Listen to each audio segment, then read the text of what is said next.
Posto perché fra pochi minuti prende parola l'ultimo dei nostri illustri ospiti stranieri, Nick McDowell, direttore International Arts Council, Inghilterra, Londra.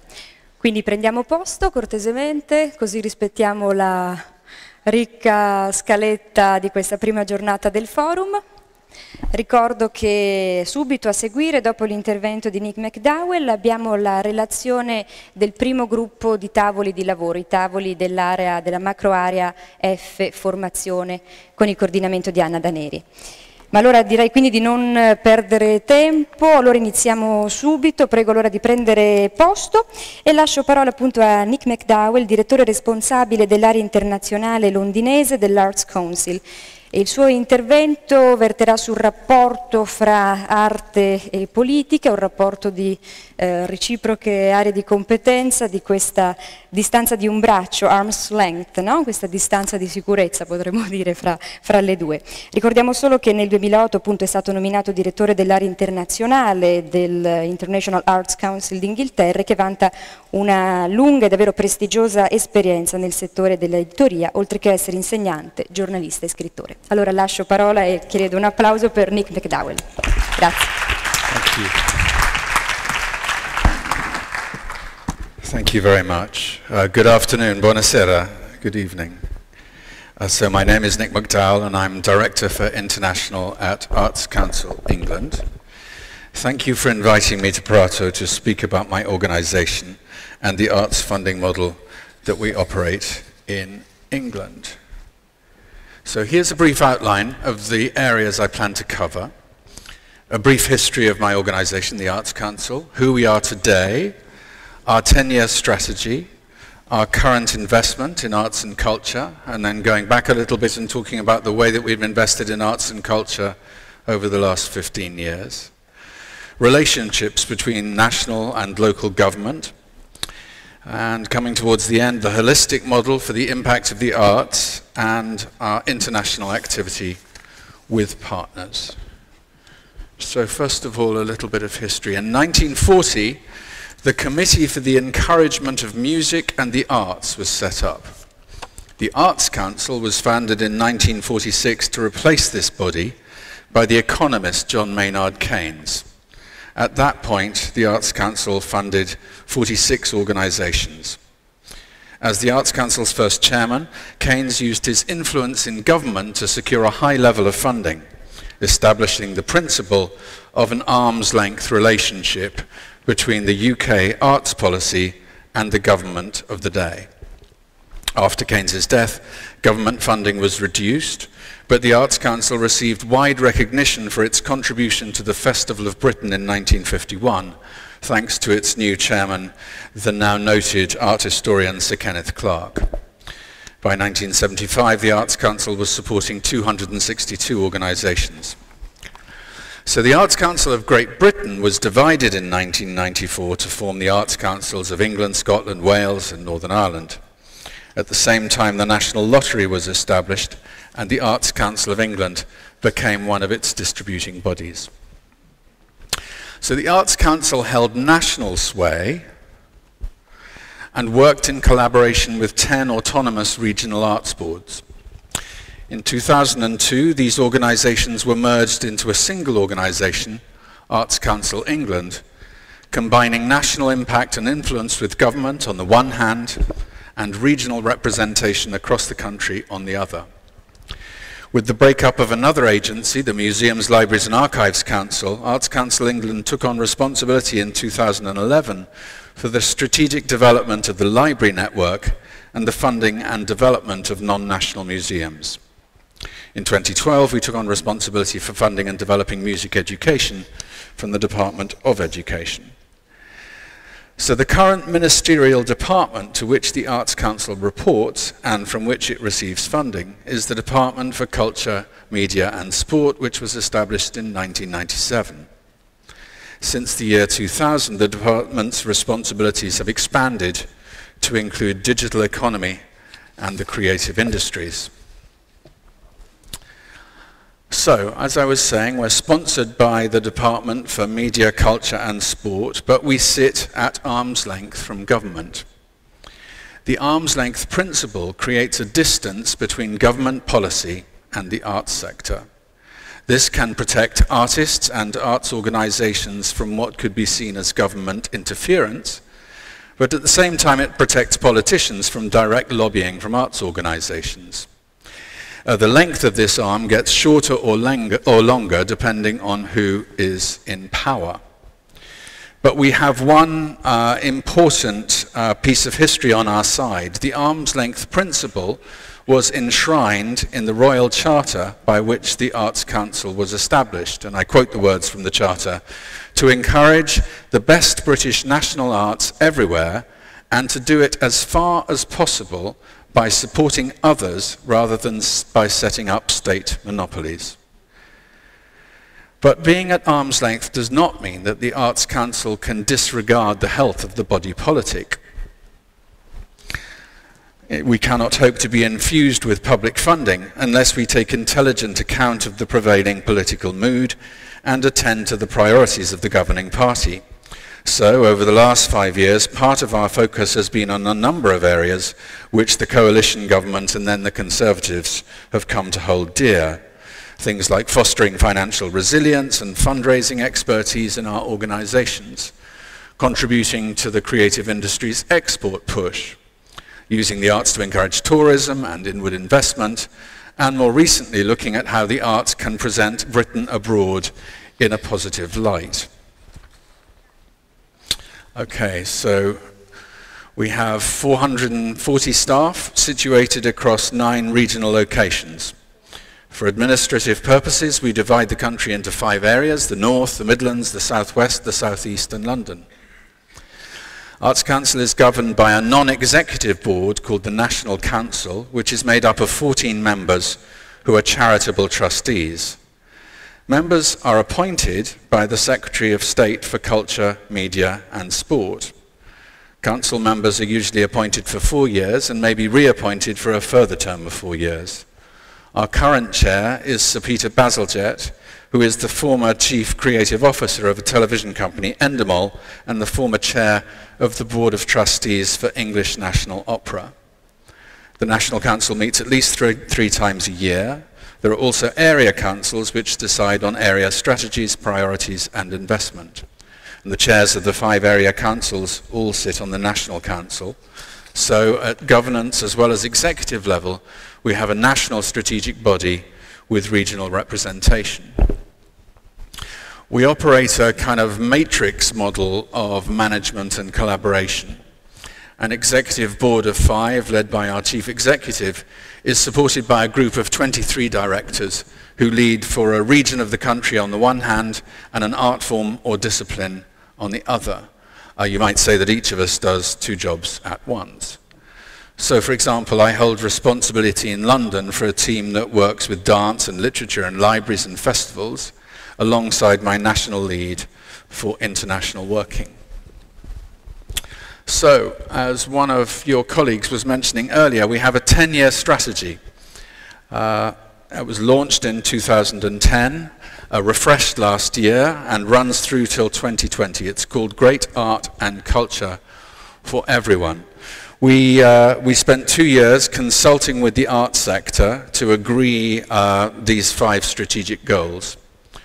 And the first and the most important is that excellence is thriving and celebrated in arts, museums and libraries. Here the focus is on talent development, making the creative case for diversity and international collaboration and exchange.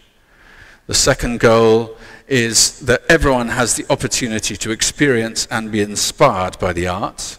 This is about depth and frequency of engagement with the arts by citizens, about audience development and making the most of the digital opportunity. Third, arts museums and libraries are economically resilient and environmentally sustainable. As I will describe later, we want arts organizations to be adaptable, increasing earned income and contributed income, working better in local authority partnerships and being sensitive to the environmental impact of their activities. Fourth, leadership and the workforce of arts museums and libraries are socially, ethnically and gender diverse and appropriately skilled. And fifth, every child and young person has the opportunity to experience the richness of arts museums and libraries. This is fundamental. Children are the artists and audiences of tomorrow. So we invested in the last full financial year 850 million euros in culture. The Arts Council has been affected by the global recession and the British government's commitment to deficit reduction. Funding from tax revenues to Arts Council has reduced by 40% since 2011, and while Arts Council still receives substantial sums from the National Lottery, our ability to sustain and nurture the arts and culture sector has been significantly reduced over the last 5 years. Arts Council has reduced its own overhead expenditure to less than 5% of the revenues it receives, and the staff body has got much smaller, of course, and is now spread across London, Manchester and Birmingham. We allocate our funding in 3-year cycles, with the largest sums going as 3-year core funding to about 700 arts organisations and museums. So in 2013, for example, we invested about 425 million euros in arts organisations and about 60 million euros in museums. Almost all of the funds deployed in this way were from taxation, from government grants and aid. Separately from this, and directly by government, the very big museums like the Tate and the British Museum, the Victoria and Albert, are funded directly by government to the tune of about 600 million euros. So alongside this core funding investment, we make project awards to artists and organisations, smaller awards, through an open application process run with lottery money. And we spend about 100 million a year on that. And we also spend another 350 million euros or so on strategic funding, where we've identified gaps that we need to fill. And this is mainly in 3 ways. One is capital work with buildings, new buildings and renovation.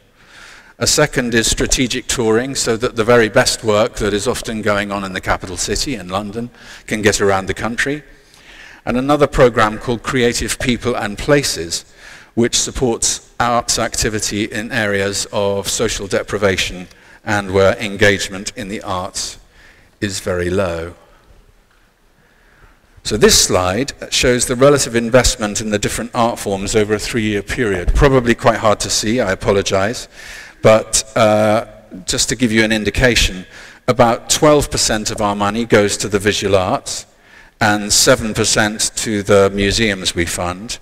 So very approximately, one might say, 20% of our funds go to the field of visual arts, contemporary and heritage, while 22% goes to theatre and about 26% to music.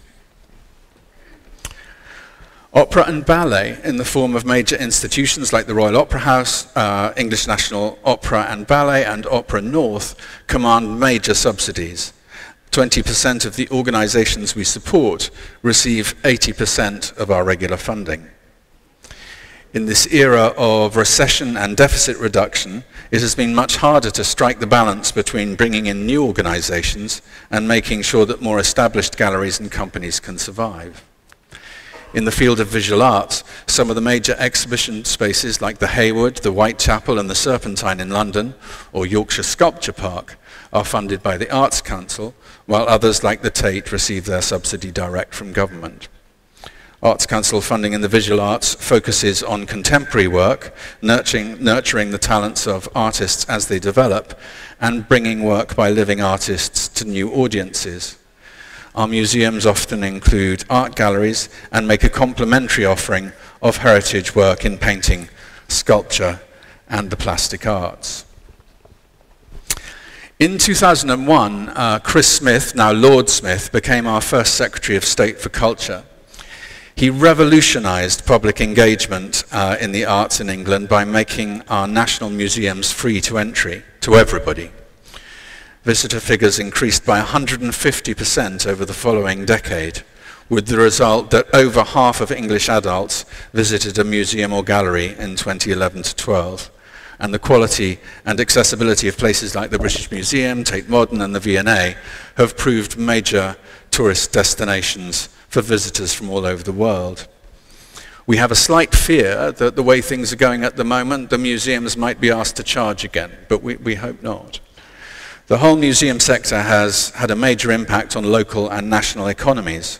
With continued support from local authorities, from the ministry and other public and private funders, museums play an even more important role in our economy and communities. A recent report examined the economic impact of museums in England and found a few interesting things. I mean, they generate billions of pounds in income and contribute billions in economic output. The museum sector employs about 40,000 people, and the mathematicians tell me that for every pound that is publicly invested in museums, a further £4 or €5 is generated. So museums are an important part of the ecology. So I'm going to go back a bit into the history now and talk a little bit about the impact of the lottery. In the decade from 1997, arts and culture enjoyed increases in government subsidy from a new left-wing government committed to the arts both as good in themselves, having intrinsic value, and as instruments of social change. Cultural education, social inclusion, and a refreshed emphasis on equality and diversity came with these increases in funding. Kind of in parallel with this, from about 1994, with the setting up of a national lottery with distribution to a number of good causes, including the arts, hundreds of millions of euros became available for the renovation of iconic cultural buildings like the Royal Opera House in London, and the construction of a cluster of new galleries and concert halls and theatres, from Tate Modern in London to the Sage for Music and the Baltic for Visual Arts in Newcastle Gateshead. Many of these buildings have been fantastic successes. Here's the Lowry in Manchester, which is one of them. And there's Turner Contemporary, a new visual arts space in Margate on the south coast of England, an example of capital investment in the arts acting as a catalyst for the wider generation of an otherwise depressed town. Margate was one of those towns that had been a kind of seaside town when people still went to the seaside in England, but it was completely derelict, and this new visual arts gallery was built, and it has changed the whole economic and social aspect of the town. There are more things happening, people are investing, people are coming. Most English citizens accept the notion that paying taxes is a fair price for the provision of healthcare, education, defence, and some culture. But lottery money, which is paid for buildings like this, is somehow different. No one is compelled, except perhaps by gambling compulsion, to play the lottery. And so citizens feel that they have a bigger stake in what happens to the money which they have chosen to lose. As a consequence, the public feels a strong sense of civic pride about the new cultural buildings which have been constructed with lottery funds. In some rare cases, when projects funded by the lottery have failed, and there have been one or two, the public's dismay and outrage has been noticeably stronger. There are three principles which determine the distribution of lottery funding to the arts. First, public benefit must be evident and demonstrable. Second, the additionality principle. Lottery projects must create new opportunities, new work, new experiences for audiences, rather than replicating existing work. And third, funds should be made available by open application, rather than closed decision panels by administrators. So there was a left-wing government and a golden age of lottery, and then came austerity. From 2010, the economic downturn, coupled with a new government, heralded a period of sharp cuts to arts and culture funding in England. Government funding to arts and culture has reduced by 40% since 2011. Alongside these reductions, the Department for Culture asked the Arts Council to find ways of stimulating private giving, a strong encouragement to move arts funding in England much closer to the American model than it had ever been before. So as a result, in 2012, we opened a program called Catalyst. It's a €100 million fund introduced to support philanthropy for the arts and culture sector, to teach people how to do fundraising. Over 400 organizations were selected to either establish an endowment or build capacity to fundraise for new money, which was matched by Arts Council funds, or to encourage organizations new to fundraising to work together to build capacity and skills. Philanthropy is a vital part of the mixed economy, and we are supporting arts and culture organizations to become more resilient and sustainable as they explore new revenue streams in a very tight economic environment. The first Catalyst evaluation report shows some significant success. Some organizations have increased their income from private giving, and others have developed their fundraising skills. 85% of organizations in the program have piloted fundraising methods new to their organizations. Some of the endowments have worked, some not so much. And in fact, nearly 20% of the organizations involved in the fund say that Catalyst hasn't really helped them improve their fundraising. So this is a big issue, and I'm sure it's the same in Italy. There is only a certain amount of private money, of sponsorship money, which you can bring into the arts. And often the biggest organizations with the most glamorous programs command the greatest sums.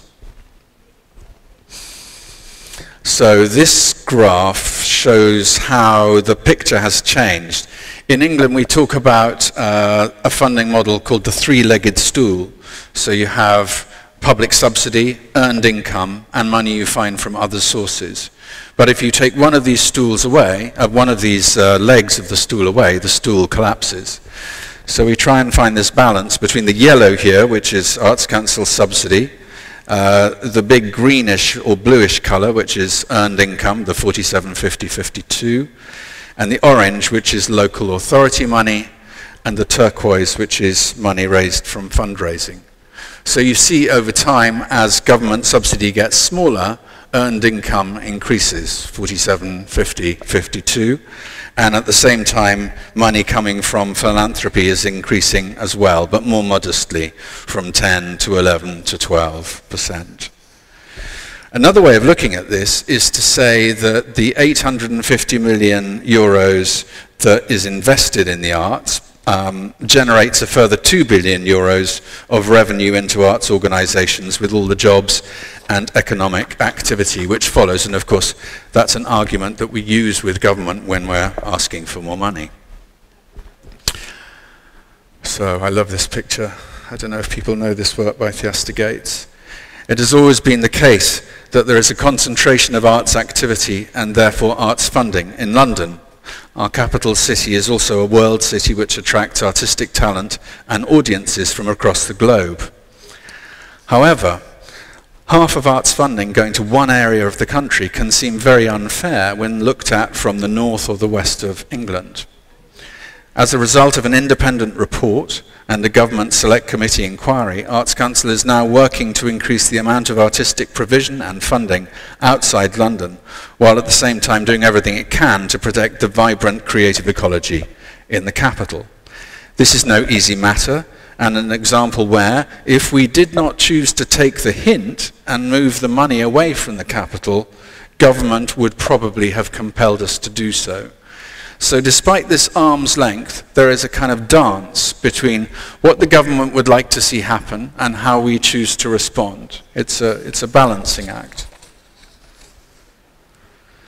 So from time to time, the Department for Culture and the Treasury choose to make direct investments in arts and culture. This used to be the exception rather than the rule, but a rather worrying tendency for more and more direct investment from the Treasury and from the department is starting to occur. While we've been given very strong encouragement to rebalance our geographical spread of funding across England, the government, as I was saying, hasn't made us do so yet. However, it has made some investments direct, and particularly in the north of England, what is being described as the Northern Powerhouse, which in effect starts to adjust the balance of funding between the wealthy south and the deprived north. Other initiatives have been in response to other political pressures. Government has announced plans for a new concert hall in London, for example, prompted by the conductor Simon Rattle, who has pledged to return from Berlin, where he's conducting the Berlin Philharmonic, and lead the London Symphony Orchestra, but only on the condition that a new concert hall is built for him to conduct in, which is going to cost about 150 million euros, and nobody knows who's going to pay for it yet. Then there is Olympicopolis, which is a new arts centre in East London to secure the legacy of our cultural Olympiad and make good use of spaces constructed for the Olympic Games in 2012. This was an initiative pressed home by London's Mayor, Boris Johnson, and it will benefit the arts in the capital with new spaces for dance and for the Victoria and Albert Museum. So it's a good thing, but this tendency for the money to be coming straight from the politicians to arts is slightly worrying. In fact, earlier this week, our Chancellor, who deals with all the money in England, went on a trip to China, and as he departed England, he announced a number of direct grants to theatres and orchestras to work with their counterparts in China.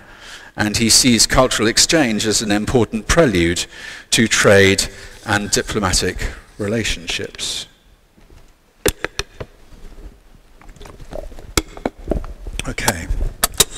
So, the Arts Council invests 850 million euros in arts and culture, but that only represents part of the picture. Local authorities play a vital role in arts funding as well, especially outside London, and they invest 650 million a year in the arts and museums and galleries, and 1 billion euros in libraries. So there are dependencies between these different agencies who are working together to fund the arts.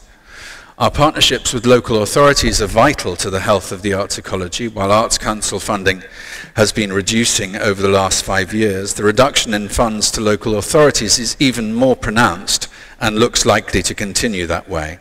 Arts organisations need to be imaginative in the ways they approach local authorities for funding. While the arts budget may have disappeared in a particular locality, there are budgets for health and social cohesion, often presenting opportunities for artists and organisations prepared to adapt their practice, which of course is not everybody. So, even though we insist on keeping culture right at the centre of everything we do, we have been trying to describe and advocate through this picture on the slide here the way in which culture has a benign and powerful effect which ripples out beyond itself. So at the center of this picture you can see culture with its intrinsic value, the way in which it confirms and explores identity, collective memory, breeds fresh ideas, and fosters empathetic citizens. And then around this center we have the impact of the arts on society in terms of health and well-being and shared ownership, on education up at the top from primary to university and beyond, and on the economy, tourism, regeneration, creative industries, cultural diplomacy and cultural export, and the knowledge economy. So alongside this advocacy, we continue our commitment to diversifying sources of funding for the arts, because we must. Funding from government continues to decline. One recent example is a thing called the Arts Impact Fund, which is a loan scheme for arts organisation with an emphasis on social return on investment. The scheme is financed by Bank of America Merrill Lynch, by the Esme Fairbairn Foundation, which is a charitable foundation, the National Endowment for Science, Arts and Technology, and the Arts Council.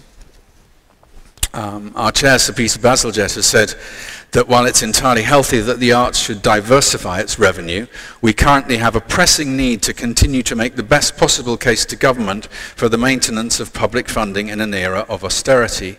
We'll be stressing the value delivered for the creative industries, for the growth of our cities, for our education and health. And we'll be reminding everyone that it is our small amount of public funding that makes all these other benefits possible. So you can see that we're working hard to find ways of connecting with government agendas, which is going to protect our money. But the difficulty is that the focus of attention can move further away from the purity of the artist talent development and putting the very, very best work before audiences.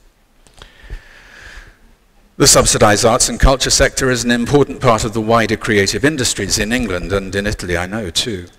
While the arts do not generate income on the scale of film or fashion, the arts sector is the incubator for artists and producers, some of whom go on to critical and commercial success, as did, for example, Steve McQueen, the artist turned film director, winning an Oscar for 12 Years a Slave, or Danny Boyle, who started out in the subsidised theatre sector, became a successful film director, and went on to direct the opening ceremony of the 2012 Olympic Games.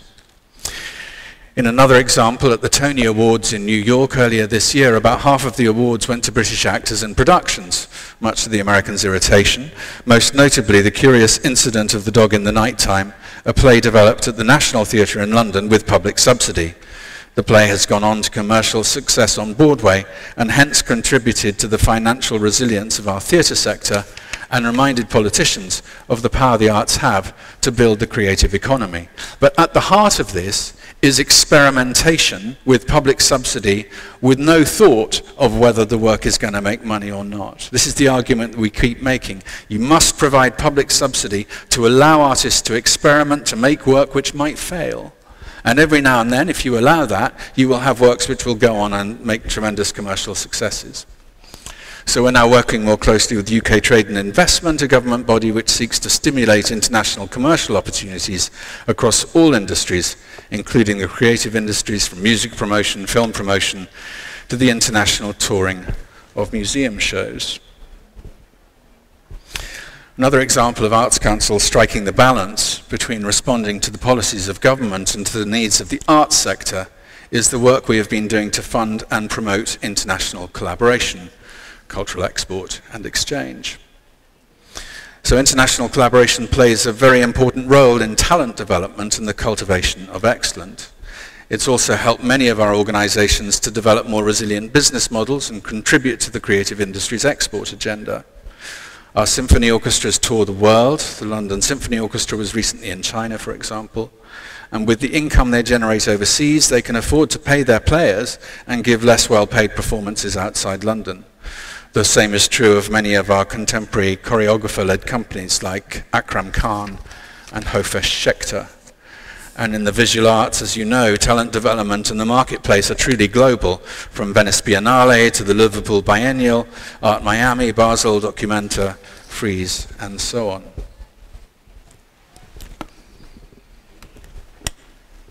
In the wake of our Cultural Olympiad in 2012, Arts Council England has been working more closely with our partners, the British Council. The British Council has 100 offices across the world with arts managers in each of them. We're working together to foster collaborations between artists in England and abroad, to showcase the best of British arts and culture in other countries, and to bring the best work from abroad to English audiences. Sometimes we work together on particular countries of focus. Recently on a project called Transform Brazil, and over the coming 2 years on Reimagine India, which supports collaboration and exchange with artists in that country. In 2017 to 18, we hope to work with the British Council on collaborations in East Asia, specifically in Japan and Korea. We're also running a touring fund to bring exceptional international work into England, a market development fund to stimulate international co-commissioning, and an artist international development fund which has seen 300 artists travel to 75 different countries over the last 3 years. So as I hope my presentation has shown, we've learned with our friends in the arts sector to develop a narrative about the wider impact of the arts, social, economic, soft power, cultural export, diplomacy, and this, alongside our national 10-year strategy, has helped us to make the strongest possible case for public investment in arts and culture. But it's vital to remember the fundamental and original power of the arts. This image here is the original seal of the Arts Council back in 1946. As you can see, it has a unicorn in the center, a creature with magical transformative power. This symbol reminds us that art really does have the power to transform lives and to unlock the potential of every individual. Thank you for listening.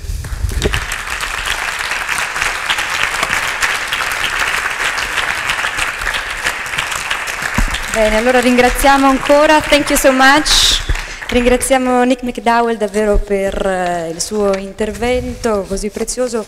Naturalmente è possibile rimandare poi al sito dell'Arts Council, dove peraltro è scaricabile il Strategic Planning, no? Dal 2010-2020, Great Art and Culture for Everyone, un documento molto interessante, scaricabile, che quindi potrà essere oggetto di ulteriore discussione. Bene, allora visto che abbiamo ancora qualche minuto prima che intervenga Anna Daneri a coordinare, diciamo, le prime relazioni, quindi davvero il primo frutto del Forum dell'arte contemporanea con la macroarea della formazione, approfitterei della disponibilità e della presenza di Nick McDowell per qualche intervento dal pubblico, così diamo anche tempo ad Anna di rientrare e poi poter sistemare l'area del palco. Per cui c'è questa opportunità, vediamo se dalla sala c'è qualche curiosità, qualche domanda, poi vediamo di tradurla. Vediamo. We can ask for some questions from the public. Yes. Yeah? The first question was always the hardest one to ask. Yeah, the first one is the difficult. Yeah. The very difficult one. Ecco, prego. Thank you. Can you give us some more information or specification how the committee, the actual operative committee of the Arts Council is nominated? By whom and on which criteria and with which kind of guarantees in terms of cultural autonomy, cultural yes, sure. excellence or curriculum? The Arts Council's governing body is called its National Council, and the members of the National Council are selected by each other, actually, and they're selected on the basis that they have huge experience of the arts. They will probably have run a major institution at some point, and that they are committed to being objective in their judgment. And they have a period of 4 years in which they are on that council, and they receive in effect the recommendations of the staff body, which is hired, I suppose, technically by them, in that they hire the chief executive and the chief executive hires everybody else. So while they are in a position where they could exert political influence if they chose, in effect it doesn't happen, because what they're doing is being an oversight committee for decisions which have been taken further down the chain. So we have a staff body of 400 or so, as I was saying earlier, and these are people who are arts specialists who are hired not because they have any political affiliation, but because they are particularly expert in the field of visual arts or in music or literature and so on. Often they're people who've worked as artists or in arts organizations. I mean, I myself worked in publishing and published some books myself and wrote a bit before I joined the Arts Council. And many of my colleagues are the same. And some of us leave the Arts Council and go out again. So the decisions which are taken about who gets the money are protected in a number of different ways. And there are very strict criteria about who gets the money and how, which are followed through the process. That's not a complete answer, but that tells you something, I hope. Qualche altra domanda dal pubblico? No? Ok. Allora. Such a magnificent building, I want to break out into song. Ok, allora ancora una volta un ringraziamento, un grande applauso per Nick McDowell. Thank you so much. Thank you. Allora signori,